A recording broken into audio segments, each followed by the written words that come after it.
Aloha, I'm Diane Wilson from the Hawaii Writers Guild. Welcome to Write On, a series of videos with tips, instruction, and inspiration for all of you writers out there. Today's episode is about transformative language arts, and here to share with us is Eila Algood. Welcome, Eila. Thank you, Diane. I'm happy to be here back on Zoom with you for a different purpose today. And transformative language arts is kind of a mouthful, but it's something that I learned about, I want to say maybe 6 or 7 years ago. I was looking into going for a master's degree in something writing related, and nothing else was really speaking to me, but this spoke to me. Yet the commitment to a master's program was kind of huge, so I found that before getting into that, I could do this certification program. And the master's programs through Goddard College, but the certification was through the TLA network, which I'll tell you about later. So I started taking classes from them and then went through their certification program. And I'd like to share with you a bit about that today, because I find it very, very useful as a writer to find other ways of sharing my writing. I'm going to share the screen so that you can see the slide. So this is, as you can see, there's a beautiful butterfly in the middle. I took that picture a few weeks ago. And the butterfly is, of course, a symbol for transformation. And transformative language arts is about transforming oneself, but also transforming the community and the people around us. And this program, actually, Write On, and the YouTube videos, the YouTube site set up by Hawaii Writers Guild, is a wonderful example of transformative language arts.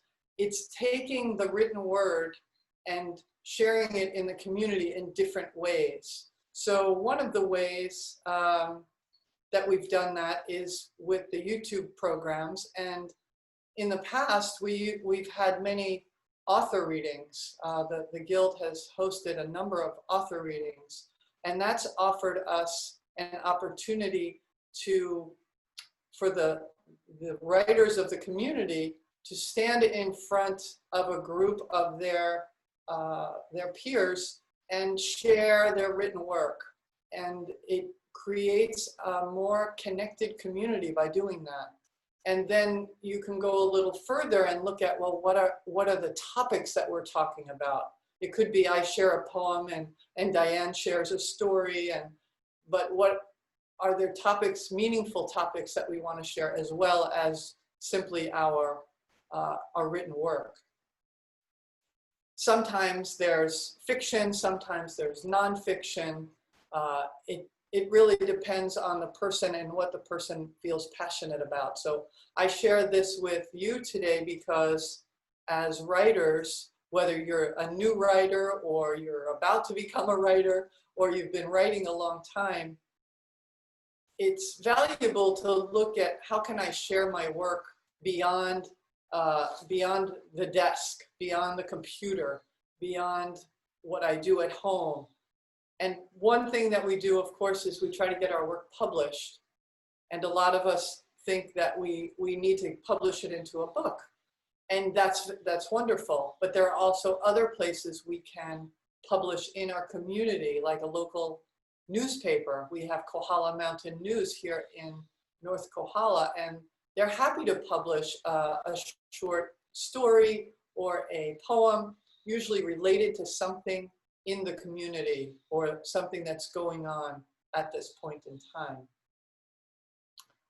So let me go to the next slide. There we go. So transformative language arts is meant to bring together the written word, the spoken word, the sung word, the performed word, to cross-pollinate that with community work. This is a picture from probably 6 years ago at Kona Stories, which is a bookstore in Kona here on Hawaii Island. And once a month, what they were doing was Words and Wine, where they would invite writers, authors from the island to come and read once a month. Read from an anthology they're in, or read a book that they published for the community. And it was free for the community, and it was the author would come and read and then sell the books there. And it really became a well-known, you can see how many people are there. They would just get a packed house. Of course, they offered a little bit of wine and snacks. And in Hawaii, that definitely draws people. So, but it was really well attended and highly thought of. And of course, that's not happening right now because of what we're dealing with. But we are looking at other ways of connecting one another through the written word. The other day, I was in North Kohala at, there's a food truck set up on the road, and somebody was able to sing Hawaiian, mostly Hawaiian songs. And from that, there was someone else there who was doing hula, who just came for lunch, and she started doing hula to his music and his songs. And even though we were sitting at different tables, separated like we were supposed to, we still had interactions and a sense of community. So even though this is definitely a more challenging time, we can still connect either in person or virtually. So let me go to the next slide.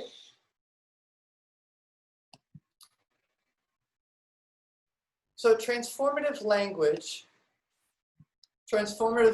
artists envision a merger of the language arts with the individual and collective liberation through writing, storytelling, theater, music. So you can see it really pulls in a lot of the arts as a way for us to connect as a community and to build, let's go down to here, working towards community building, cultural and ecological restoration, and personal development.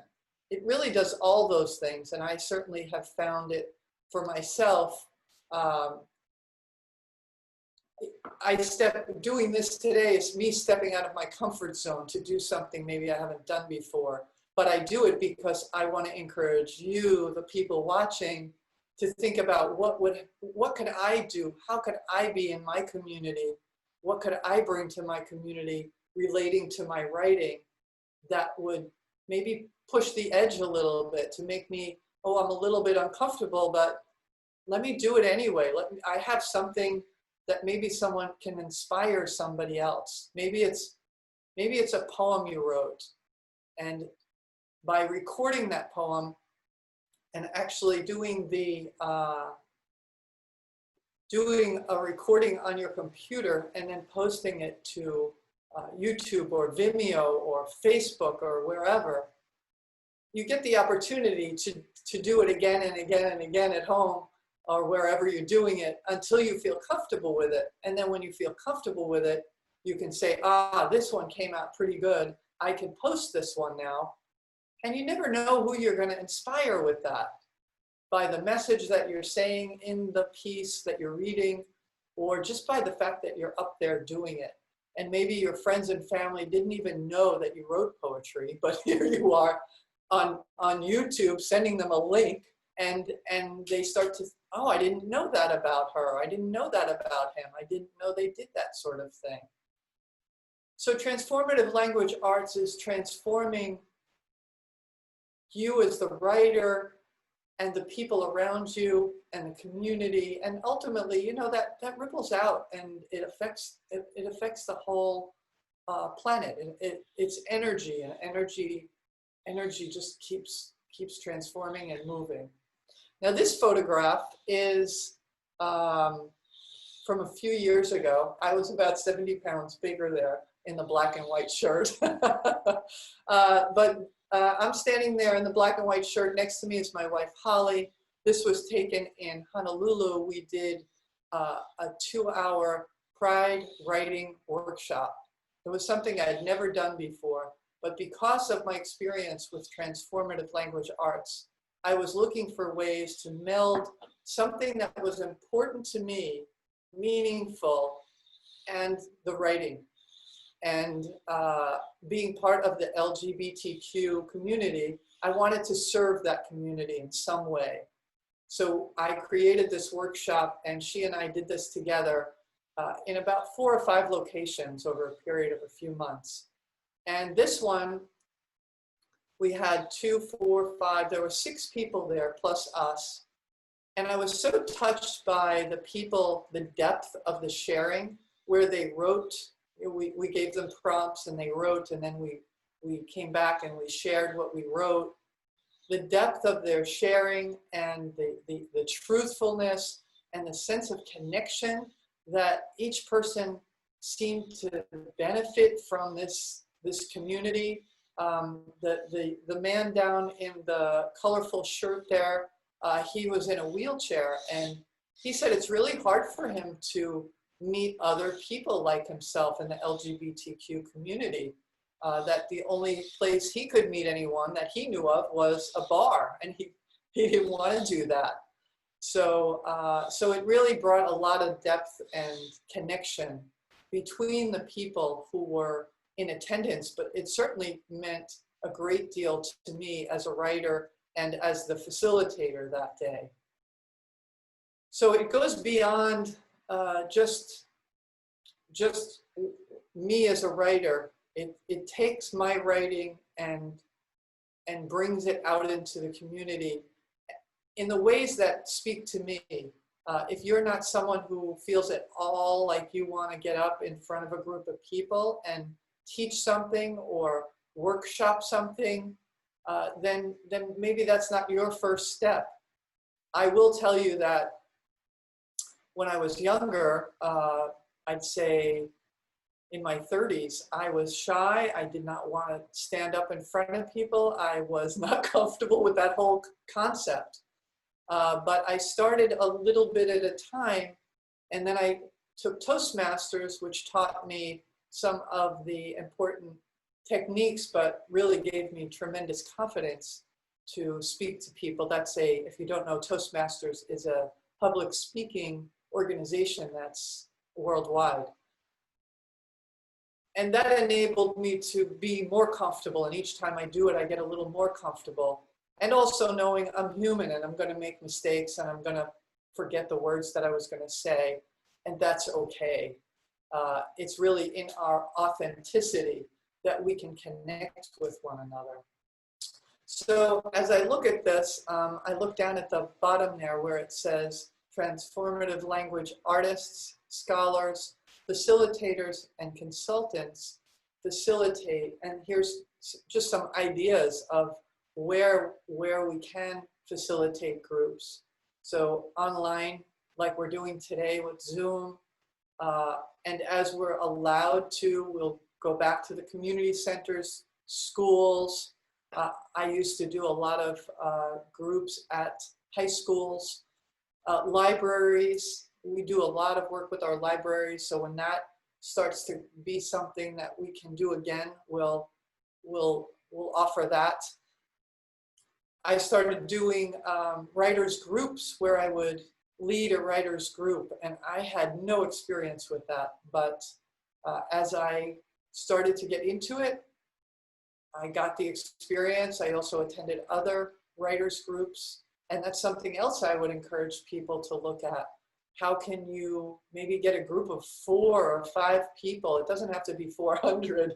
It could just be a few people where you can get together and share your work, and then maybe give each other a little bit of feedback to help each other and support each other in improving your work. And the library was a great resource for me here in North Kohala, and I know they are pretty much anywhere where you can find a library. They want to help bring people together. And at this point, I'm sure many of them could help bring people together online, virtually, because that's what we're dealing with. Some other ideas were health centers, prisons, hospitals, retreat centers. Of course, with COVID, that's all we'll see how it goes, where we can go and what we can do. But really the ultimate purpose of this is to improve us as people and the betterment of our community, to raise the awareness around the written word and to share the collective wisdom that we have.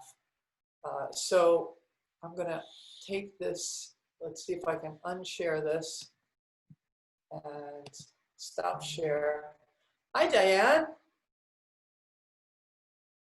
Yeah, so I wondered if you had any thoughts or questions that came up to you while I was talking about all this. It was a long time for me to talk. I do have questions because I'm thinking we've got some viewers watching thinking this is a great idea and I've never shared my work before. I should do it. And they want to know where, what, where, how. Would you have a suggestion for a first timer to say, try here or try this? Yeah, well, it kind of depends on what it is, like how big a piece it is that they want to share. If it's just them getting their work out there somehow. I've put short poems on Facebook, on my Facebook page, or a really short story on my Facebook page. If you have a website, that would be ideal, that you could post something on your website and then link it. If you do social media, it could be a link from your, you put a Facebook in your post and you link it to your website. And a website can be 2 pages. It doesn't have to be a complex thing, but I know a lot of the writers now are creating websites because they've published a book and they really want to help promote the book. But any of us can put together a website. So I would encourage, everything's so virtual now, we really need to be thinking how to do it virtually, as well as the paper, the newspapers, magazines. People are still looking at that. Of course, books, Kindle, those are places where you can at least get something out there and get some visibility so that you're not alone in your writing. Well, speaking of visibility, I know one of the ways we've been providing visibility to our members recently is through a program called Inside the Writer's Studio. Would you give us some sentences about that? Yeah, so Inside the Writer's Studio, the name came from a very famous PBS show that was called Inside the Artist Studio, which was an hour-long program. And I thought, well, let's make it specific for writers and keep it under 20 minutes so that people will take the time to watch it. And what it is I interviewed people, writers, where they share something that they've written. Sometimes it's an excerpt, usually it's not. And they'll read that for maybe 5-10 minutes. And then we'll do what you and I are doing right now. We talk story and share a little bit about who they are as a writer. And that's really been wonderful. The people who I'm interviewing love it. I love it. The people who are watching it are enjoying it and are inspired. So it's worth the time. It really is. And a great example of what we're talking about today. And what I like about it as well, you've mentioned several times in your conversation, people needing to step out of their comfort zones. And I've had people comment to me who have watched some of the Inside the Writer's Studios, how confident everybody appears to be. But I will say from experience, and I think you'll agree, not everybody started that way. And some people had to do more than one take, and we encourage everybody to practice their reading before they get recorded. So, but I would encourage— Right, and to understand that it's not a perfect anything. We're all dealing with, sometimes the lighting's not good. Sometimes, some people do this, and that's okay. You learn as you go how to do these things. And I know somebody calls me, refers to me as like a techie. I'm like, oh my God, I am not I would never call myself really great at technology. However, I have such a passion to learn certain things that I'll just keep doing it until it it improves, and I improve with it. And anyone who has a laptop or maybe any computer, usually you can record video on it. And I would encourage people to have some fun. You know, if you're not able to get out and do a whole bunch of stuff, entertain yourself. Read one of your stories. You know, read a story online and make believe you're talking to 5,000 people or 5 people, and just have fun with it, and get to, the more you do it, the more you get comfortable with this whole Zoom video thing, and then you can share that with people. It's a way to connect. I think that's a perfect way to bring this discussion to a close, because I think stepping out of someone's comfort zone is very hard for people, but I love the suggestion to say, try it, and if it didn't work, do it again, and just keep doing it until it does become comfortable for you. So, excellent. Thanks so much for being with us today and for sharing your. Also, for more information about the Hawaii Writers Guild, our website is hawaiiwritersguild.com. Please join us in thanking Eila, and keep writing.